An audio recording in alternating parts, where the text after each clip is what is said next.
Hi everyone, my name is Karen, this is my channel RatherBeReading, and today I'm bringing to you a recent reads video.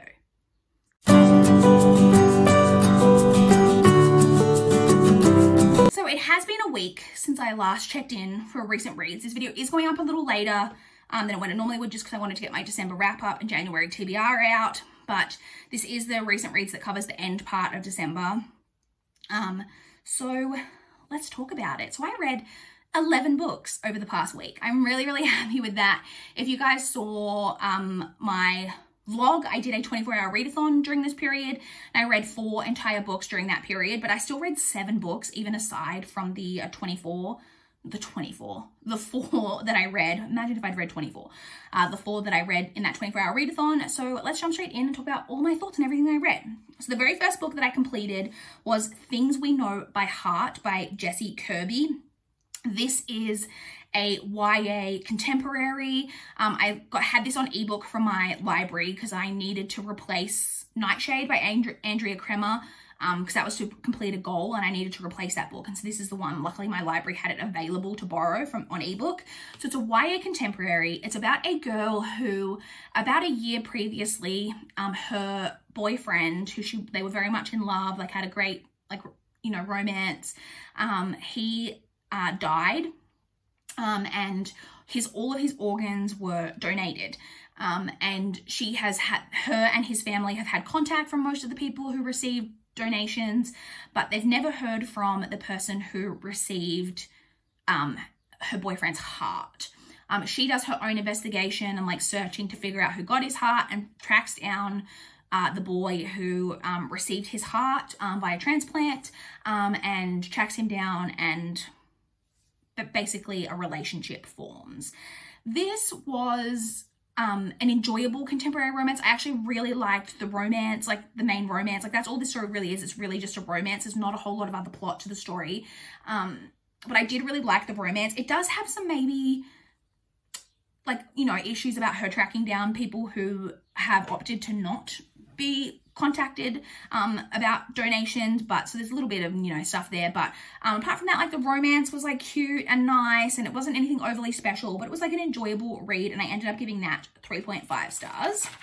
Then also on ebook from my library, I read Stacey and the Missing Ring by Anne M. Martin. So this is the first book in the mystery series that was released by under the Babysitters Club.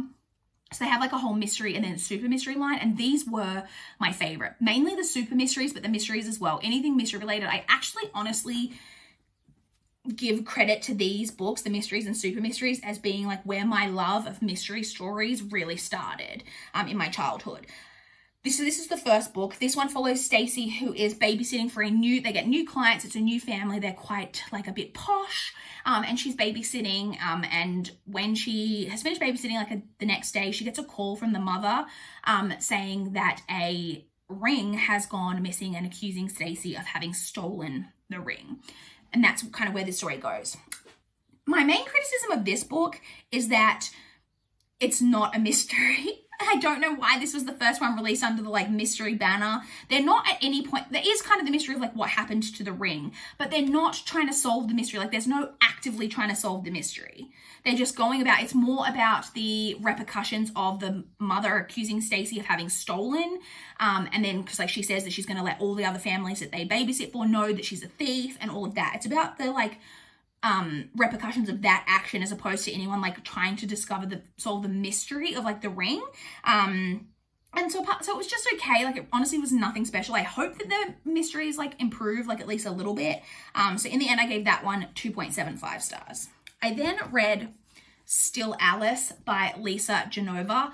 This is a adult literary fiction that is following a woman named Alice who is diagnosed with early onset Alzheimer's. She is diagnosed at only 50 years of age.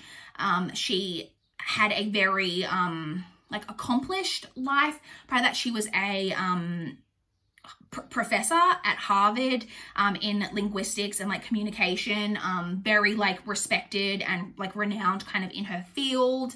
And she gets this diagnosis of early onset Alzheimer's at quite a young age, and it really is about what happens to her in her life following that diagnosis. this is a really like good book. It's really well written. Lisa Genova, actually, does it say where's the about the author? She actually, I realized when I looked something up about her later, was actually I believe that she's got like a bachelor in like neuroscience or neuropsychology or something. I don't think that this has no, it doesn't have an about the author section. I must have seen it online, but I do believe that, so I really feel like she knows what she's talking about. It is very emotionally hard-hitting. One of the great parts about this book, though, is the family relationships. It was turned into a movie. That's why it's got Julianne Moore on the cover. I have watched the movie as well. The movie's really good. So it's just like, it's really sad, really emotionally hard-hitting, but really great like family dynamics in here, and a really interesting look at like the effect that this disease, because dementia already and like Alzheimer's is already a terrible disease. I think that anyone who has a family member who has gone through that knows like how heart-wrenching and how difficult of a disease it is to like to see a loved one have. But the fact that she gets it at such an early age, and we're seeing it from the perspective of Alice herself, like as she slowly, her mind slowly kind of declines. And the way that I will say that this is written as well, I think is incredibly well written. And in the end, I gave this 4.25 stars. I then read one of my NetGalley arcs that was No More Secrets by Jennifer Harvey. This one, all of the NetGalley arcs that I'm going to talk about in this video have already been published. So they are available for you guys to check out, like if you want to. So this is a digital copy that I received in exchange for an honest review. This one is about, oh, sorry, I think I just like literally breathed some like dust or cat hair directly up my nose, which is great. This one is about a woman who, her brother was convicted of murdering a boy that she had a relationship with, like when they were teenagers. And it's now like 20 years later, her brother is out of jail. Her father has recently passed away, and her brother basically comes back into her life and is now saying after all of these years that not everything is as it seems, that he didn't commit this crime, and it's all about that. This was incredibly predictable.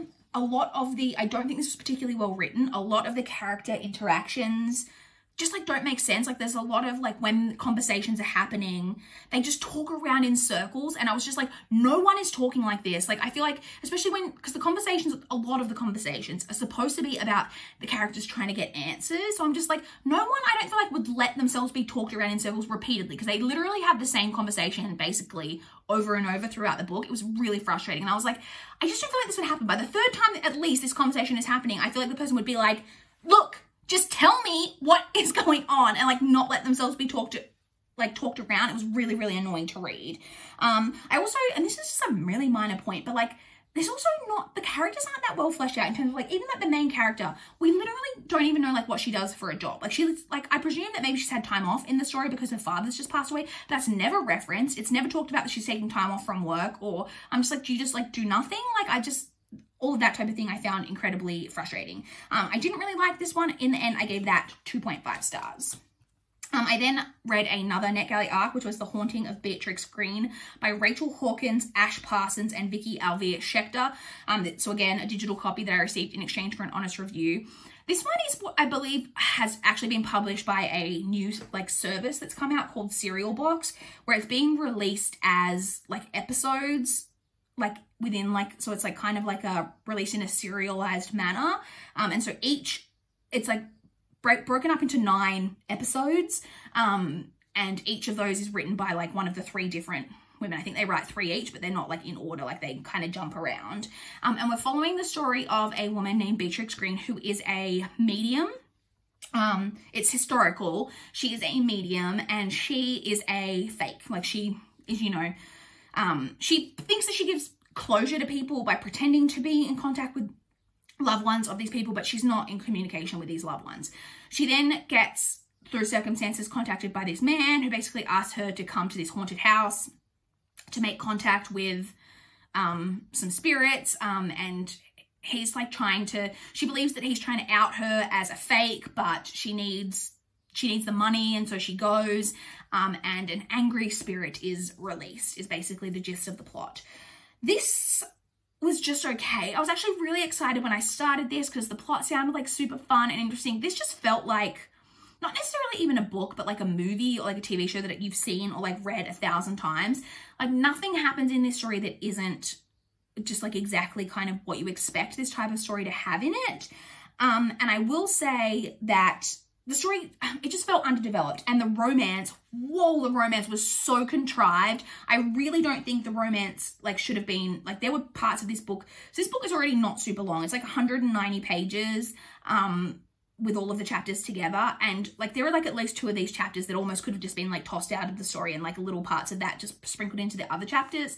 The romance was just incredibly, not even necessarily unnecessary. I think they could have put the romance in, but it was just way over the top, really overdone. Just didn't need to be in there the way that it was. So in the end, I rated that 3.25 stars. It was still like enjoyable and like the type of story that I enjoy, but I just don't think it was like a particularly like groundbreaking. Not that it needs to be groundbreaking, but it felt like something I'd read before. The romance wasn't great. It felt underdeveloped. I felt like it could have used work. So we now get to books that I read during my 24-hour readathon. So the first one that I read was Me and Mr. Darcy by Alexandra Potter. This is a chick lit story about a woman who, one of her friends, so she works in a bookstore in New York, and one of her friends is trying to convince her that over the like period between like Christmas and New Year to like go with her to like this 18 to 30s trip to like Mexico where, you know, everyone like gets drunk and like hooks up with each other and all of that type of thing. She's super not interested, and so she quickly hears about this tour and makes an excuse that she's actually going to England to do this. I can't remember what the tour's called, but it's like a Jane Austen tour of England where, you know, you're with a group of other people and you go around to all different locations that inspire Jane Austen's books and that Jane Austen lived and all of that type of thing. And so she goes on this tour, and while she's on this tour, all of a sudden she starts to see visions of the real life Mr. Darcy. And that's the story we follow. This was like enjoyable, fun. Again, nothing super amazing. It felt honestly like a little bit generic, like the type of like Jane Austen inspired, like this type of story that you've heard about and like probably read before, seen movies of, that type of thing. It was just okay. In the end, I gave this 3 stars.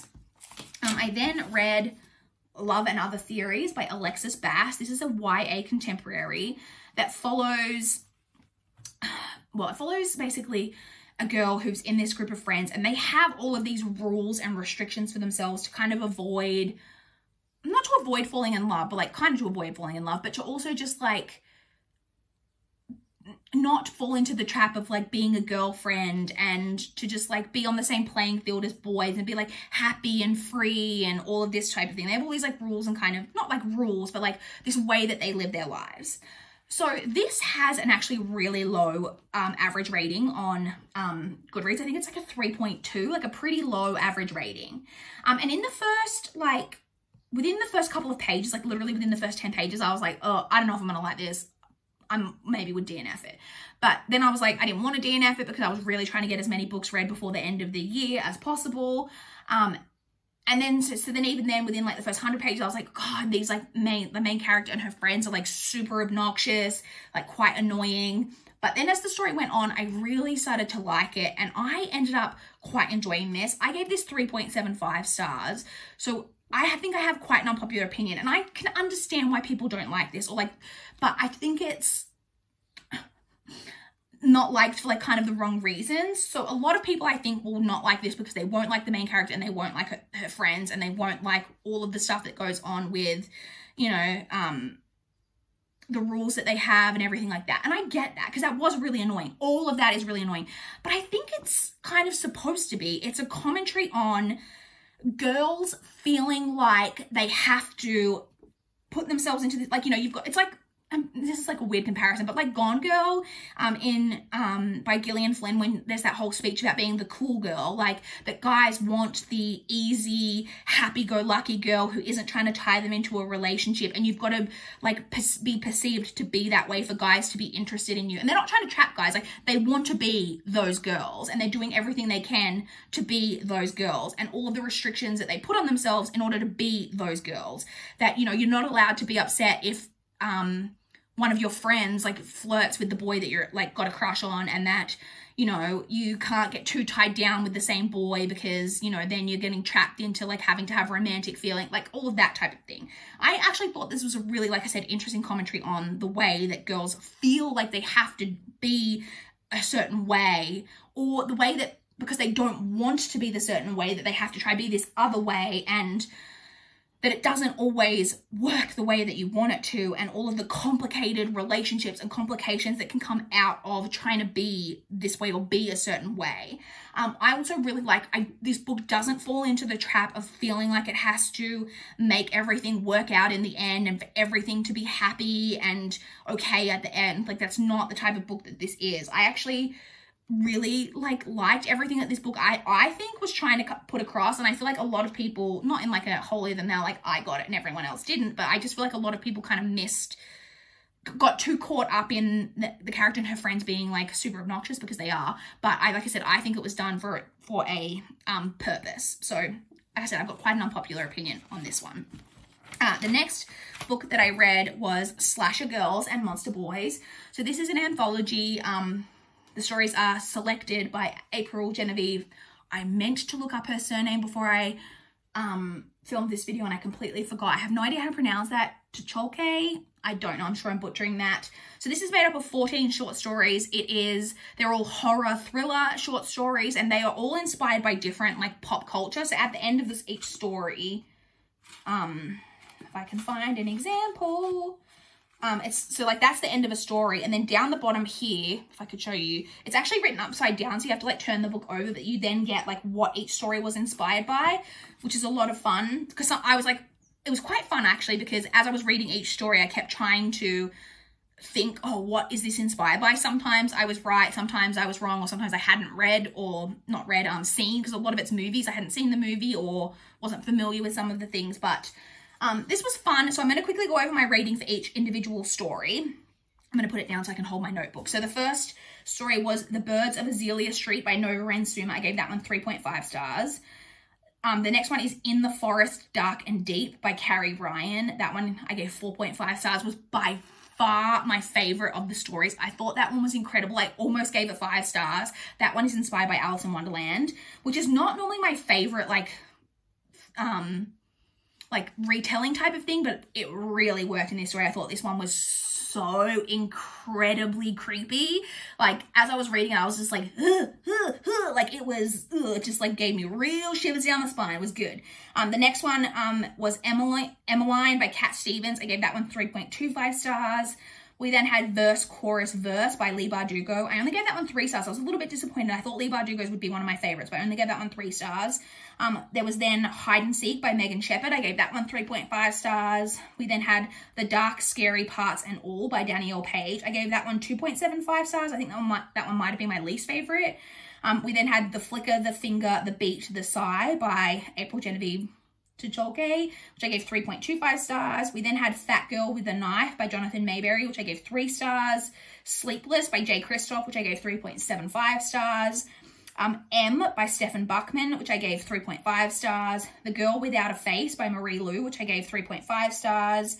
A Girl Who Dreamed of Snow by McCormick Templeman, which I gave 3 stars. Stitches by A.G. Howard, which I gave 3.5 stars, and then On the I-5 by Kendar Blake, which I gave 4 stars. So my average star rating came out to 3.43, which I rounded to a 3.5. So like 3.5 sounds like fairly middle of the road, and like, because a lot of the stories, like you could see, were in that, oh, that was an awkward, oh, that hurt my ears. I don't even know if that got picked up on camera, but I just accidentally moved something across the desk here, and it like did that squeak, like nail on chalkboard sound, and that didn't feel good. So a lot of these, like I said, were 3, but I did, even though they were like 3 star, like 3.5 star, it was still like really enjoyable. Like I said, I had a good time trying to guess like what everything was inspired by. And I have never read anything by Carrie Ryan before, but I have a bunch of her books on my TBR, and I'm excited to get to stuff by her, because that short story was honestly excellent. It was worth reading this entire collection just to read that one story. Honestly, it was really, really good. So I read that. I then read another NetGalley arc, so Little Bones by N.B. Peacock. So again, a digital copy that I received in exchange for an honest review. This one is a thriller. It's about a woman who, she's now in her mid-30s, I think thereabouts, and we know that as a child, she is the daughter of a serial killer known as Mr. Bones. He lured young boys into his car, like lured the young boys in so that he could murder them. He wasn't a pedophile, like he wasn't interested in them sexually. He has really weird like mental issues in that he was using their bones, hence the name Mr. Bones, to like create different like weird like macabre artwork, and he needed like little bones and like little was it all little boys? It might not have all been boys. Some of them might have been girls. In my head, they're boys. I don't know why I thought that. But little kid bones are like the best bones for this type of artwork, apparently. And so he did that. And she got a reputation. She's referred to as Little Bones because she was his 8-year-old daughter at the time. She was 8 when he was like captured. And he used her in committing these crimes. He would sometimes take her along in the car to like make the children feel safe when he was trying to get them into the car, all of that type of thing. So she had a reputation. It really affected her life. So as soon as she like turned 17, 18, whatever, she changed her name. No one really knows who she is. She's now got a like long-term boyfriend. They've got a child together, and like no one knows about her purse. Like her partner doesn't know. No one knows who she is. Then a little boy goes missing, and someone starts a podcast all about the old case and starts bringing it all back up and seems to, and basically outs her, reveals her as being the daughter of Mr. Bones, as being Little Bones, and then there is also a part of the story to deal with her own son going missing. I don't think that's a spoiler. It happens a little bit into the story, but like that's a big part of what the story is about. This sounds like it should be really excellent, like the child of a serial killer who was kind of involved in his crimes, trying to move on like with her life. The main character, like the main reason I think that this gets so like I enjoyed the book, I did, but I think a lot of the like lower ratings of this one have to do, I think, with the main character. She was incredibly infuriating to read from. Like everything that she's like trying to do, I understand what she's trying to do. It's that type of story where you're like, okay, I know why you want to do these things, like, and that's fine, but like the way that you go about doing them is just so like infuriating. Like instead of just like, she could handle things in like a calm way, but she just like flies off the handle or like jumps straight into situations where it's like, okay, let's like pump the brakes and like try to think through a way that we could do this without coming across as like a complete psychopath. But she just like doesn't seem capable of doing that. I will also say the story is incredibly predictable. Like it very much felt like they were going for like a twist, but like all of the clues leading up to the twist, like every time something happened, I'm like, okay, well, that's clearly like hinting at this. And then the next clue would come and I'm like, yep, still hinting at this. And then there'd be another clue and I'm like, yep, still hinting at this. But then when it happened, it was revealed in such a way that it felt like he was supposed to be like, oh wait, what? But it wasn't. Like it was incredibly predictable. But I did still like enjoy it. Like it was a fun story, but like it had its issues. I gave it 3.5, maybe a little bit generous, might have been more like a 3.25, but like it was okay. And then the last book that I read not in this video, but in 2020 was another NetGalley arc, and that was She Lies Alone by Laura Wolfe. Again, digital copy received in exchange for an honest review.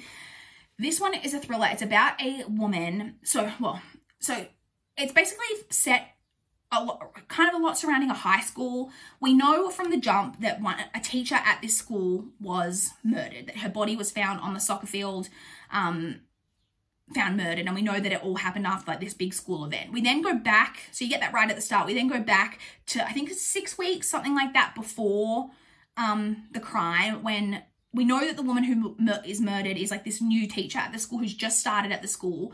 And we're following two perspectives. We're following another teacher at the school who's like been there a while, who's like makes friends with this teacher. And then we're also following the mother of a student at the school who's recently gone through a divorce and has got a part-time job in the school office for like a couple of days a week. And so we get that two perspectives. And like I said, we go back 6 weeks before and we kind of see everything leading up to the crime, because there's a lot of issues surrounding this new teacher, that she is very much like not a rule follower. This is like a really like rigid school where like you have to get everything approved to do anything, and like there's all budgets and all of that. And she just like doesn't care about any of those rules. She's like just really like about the students and wants what's best for the students, but isn't willing to like follow the rules in order to like do that. And that causes a lot of tensions between a lot of people. We then know that she gets murdered. The murder then happens at about 60% of the book, and you then get like leading up to the murder, and then like following on to like figure out like what happened with the murder. So I will say, I thought this was going to have more to do with friendship themes, because the synopsis didn't mention the perspective of, well, at least I don't think it did, the mother of the student. It just seemed to be like from the perspective of a woman whose friend was murdered, who she knew that the friend had done a lot of like controversial things, but was always trying to like support her friend. There's a little bit of that, but it's not really about that. I thought it was going to deal a lot more with like friendship themes, and it didn't really have that in there. I will say that for the overall, I don't know why I enjoyed this as much as I did, because again, maybe I was just feeling really generous that 2020 was ending, and so I gave books higher ratings, because I gave this 3.75. On reflection, it's probably more of a 3.5. I quite liked I quite liked the ending. I did like the ending of like the main part of the story. There's an epilogue which was entirely unnecessary. Throw the epilogue out, we don't need it. But apart from that, I did like the way that all of this wrapped up. I think some people will see like the ending coming, but I don't think it's like super predictable. It was just like, I enjoyed my experience of reading it. That's all I have to say. Like I said, I gave it 3.75, maybe a bit generous, but it is what it is. And the final book that I read over this past week was actually my first read for 2021, and that was 13 Reasons Why by J. Asher. So this is a YA contemporary. This is published quite a long time ago. It has a lot of controversy around it because it's about a boy named Clay who receives in the mail one day this set of cassette tapes that have been recorded by this girl named Hannah, who's recently died by suicide. And it's about her reasons for doing what she did, her 13 reasons of why she's done what she's done. I have mixed feelings on this. There's a lot of 1-star reviews of this book. There's a lot of 5-star reviews, and I can see both sides of the spectrum. I understand that a lot of people will feel like really emotionally like touched by this book, and that's where like a lot of the 5-star ratings are coming from.